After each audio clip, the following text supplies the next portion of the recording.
Življenje išče pot.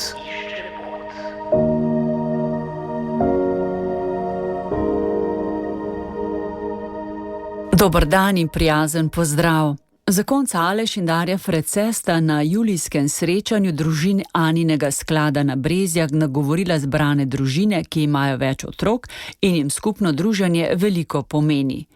V današnjem prispevku boste slišali, kako uvajata svoja otroka v družinsko molitev in v osebni odnos z Bogom Očetom. Ostanite z nami.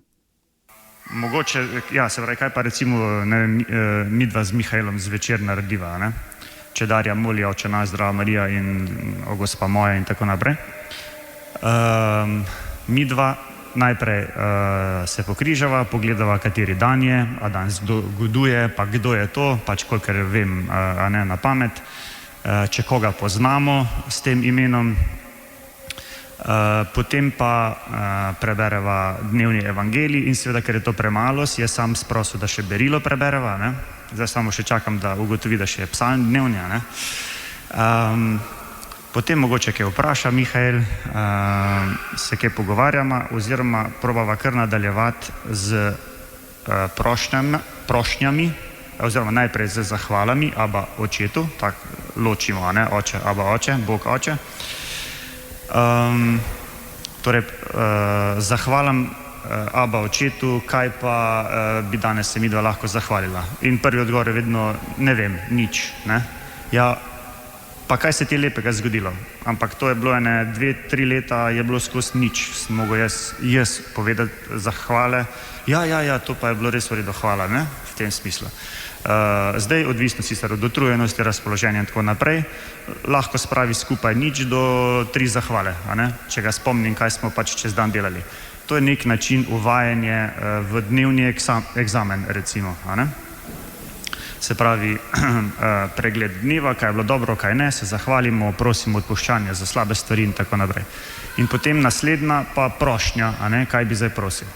Ja, najprej spet nobene ideje, kaj bi prosil, a ne, zdaj pa že recimo, kaj bi on recimo imel, ne, ali pa če vemo, da je kdo boln, za tistega se avtomatsko, sploh če je otrok, a ne, za tistega prosimo, vedno se to se spomni, včasih se spomnimo na otroke na Madagaskarju, a ne, Mihajl?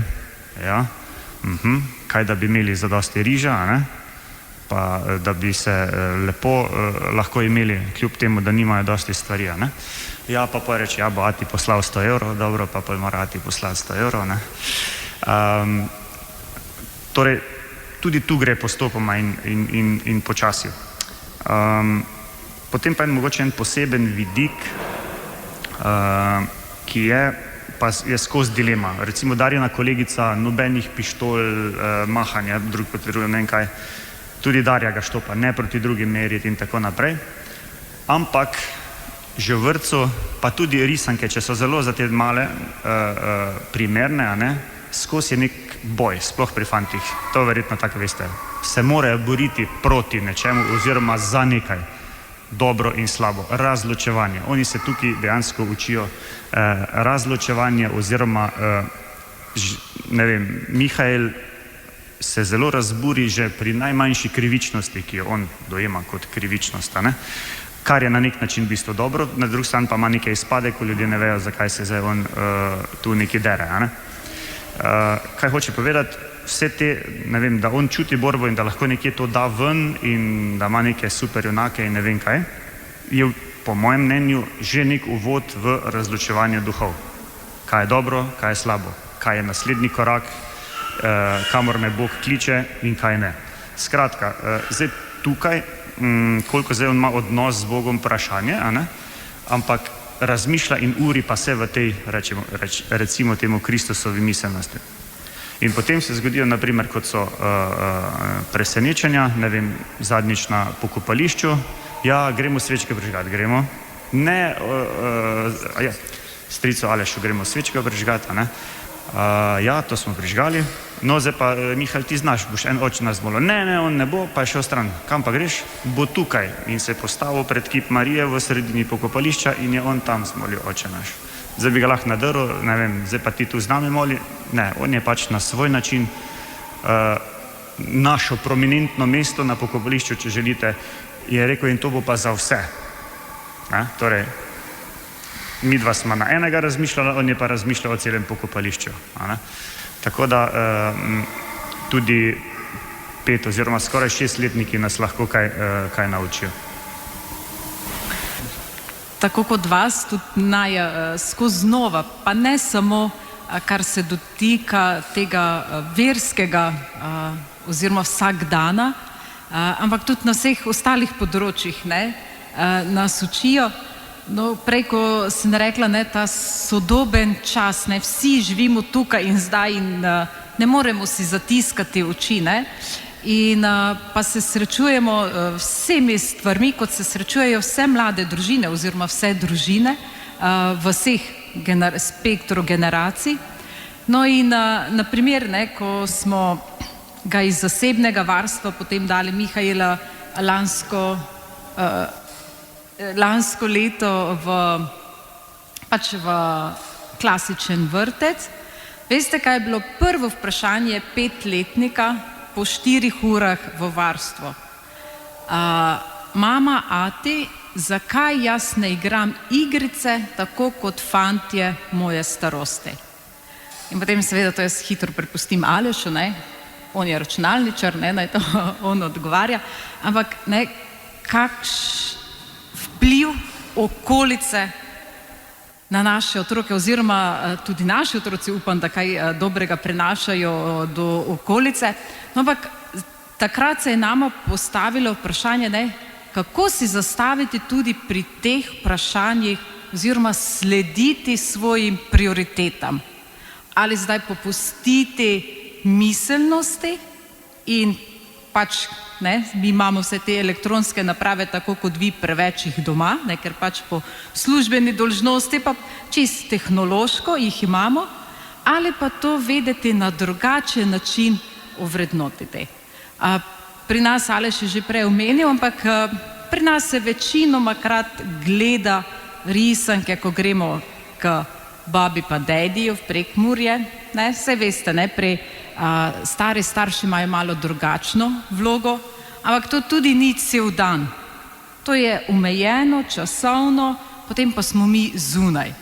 Ko smo mi doma, tukaj kot smo v Mariboru, mine teden, ko se Mihael sploh ne spomni na risanke, ker smo od začetka nekako druge vsebine dajali v njegov dan, pa v najin dan. Ja, potem pa se dogovorimo, zdaj ne me za kakšne minute pa loviti, ampak do 1 ure, ne vem, v kakšnem tednu je potem risanka. Ja, naredimo si pa kinodan, ampak mi ne gremo v kino, ker mi nismo sposobni za v kino, saj ste videli, ampak si mi kino pripeljamo na televizijo, si kokice v mikrovalovki spečemo, zdaj če je to zdravo ali ne, zdaj to pustimo, in imamo kinodan doma.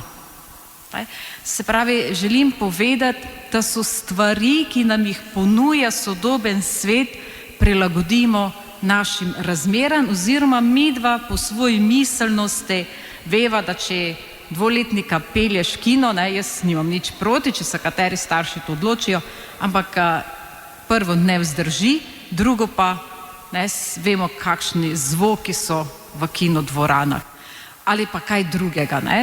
Zdaj samo midva po svoji vesti, po čutu očeta in matere, nekako v tem sodobnem svetu slediva svoji miselnosti.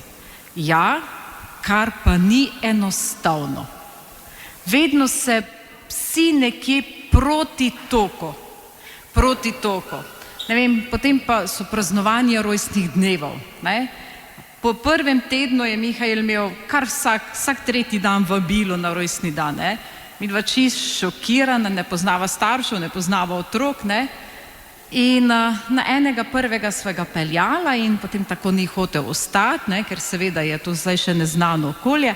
Potem sva se pa zavestno odločila, da to naša družina oziroma midva ne zmoreva časovno vsak drug teden za par ur otroka nekam peljati. Ampak to je najina odločitev in sva midva potem celo leto v tem vztrajala.